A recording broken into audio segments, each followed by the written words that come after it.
Okay, so I'm going to make three corrections to the public relations piece I composed for former attorney Bob Bennett as part of his disbarment proceeding. I did agree to compose this piece. I did agree originally to attempt to address it as if I were a journalist. However, in the course of consideration of the engagement of the project, there were certain things he refused to go on the record with. And in the end, once it had been finalized, the process by which he discussed the distribution and the implications of the intended process of distribution and what the anticipated results were, let me know that it was not actually a form of journalism. And I later contacted him by email and put in writing a formal request that, following other implications, my understanding is that he had intentions with it that were not disclosed ahead of time, and it did not qualify as a piece of journalism, but rather as a form of public relations.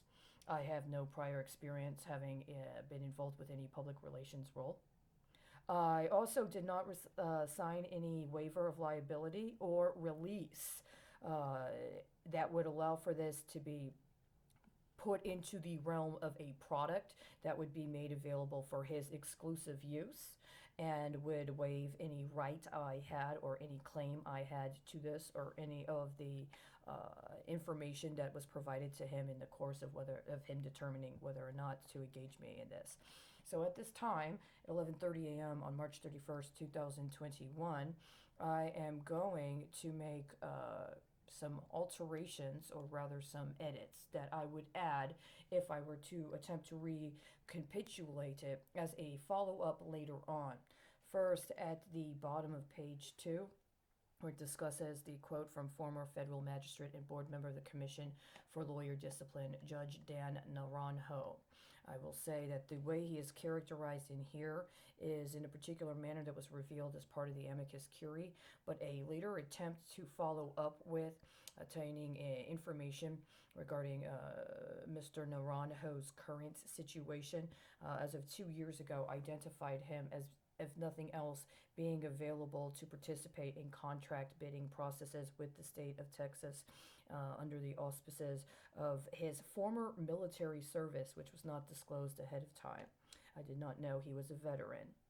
I think that would have been something that I would have added at the time if that had been provided as information.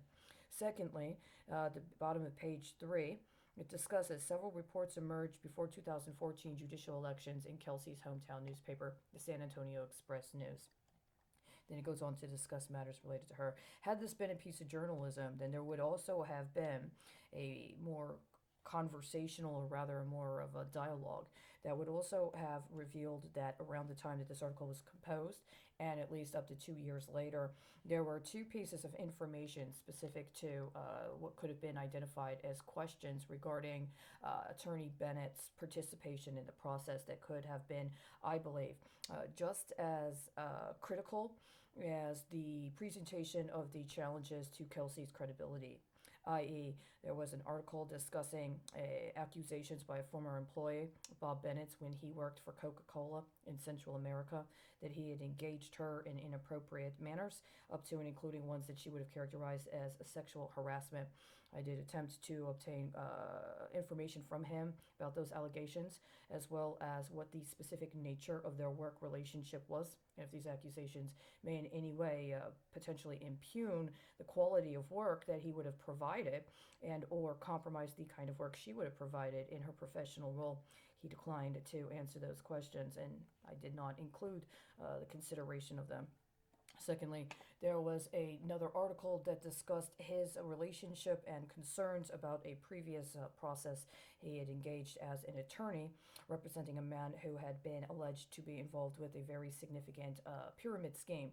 A man was convicted, and there was actually several articles that discussed a challenge to the credibility of Bennett himself for things he did during the trial.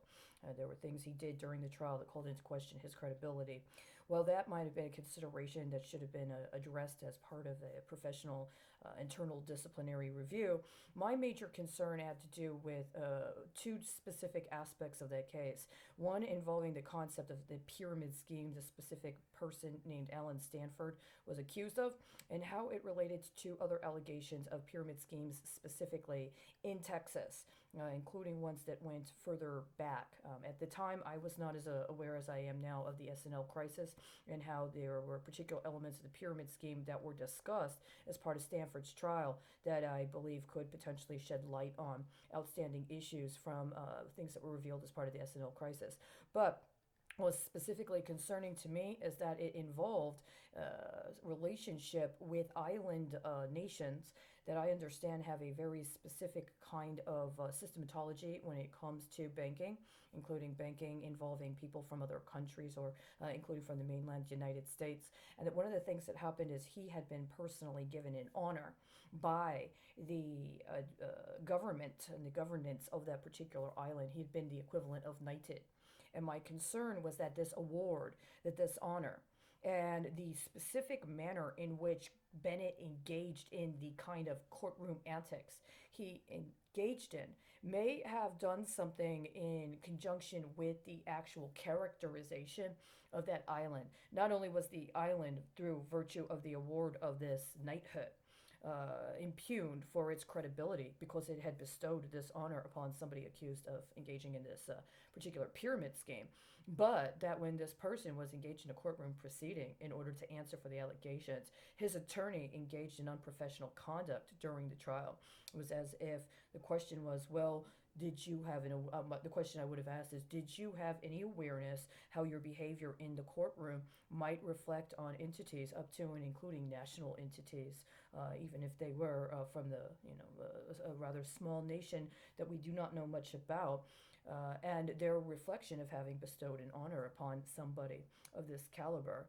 Did you have any implication or inclination that your courtroom behavior might reflect on them, and that reflection on them might be considered a worthy challenge to the concept of your credibility as an attorney? I did not get any acknowledgement of my request to discuss matters related to that trial, so I did not include any of my concerns about that in this article. I will say that I have become aware that within the last 6 months, if I am correct, the state of Texas made a decision regarding the Stanford trial, and I contend that the decision in that trial is directly connected to the specific pattern of racketeering activity that I have been investigating on my own. Now, would I have included that aspect in that article? Well, if I were to follow up on this as a journalist, yes, I definitely would.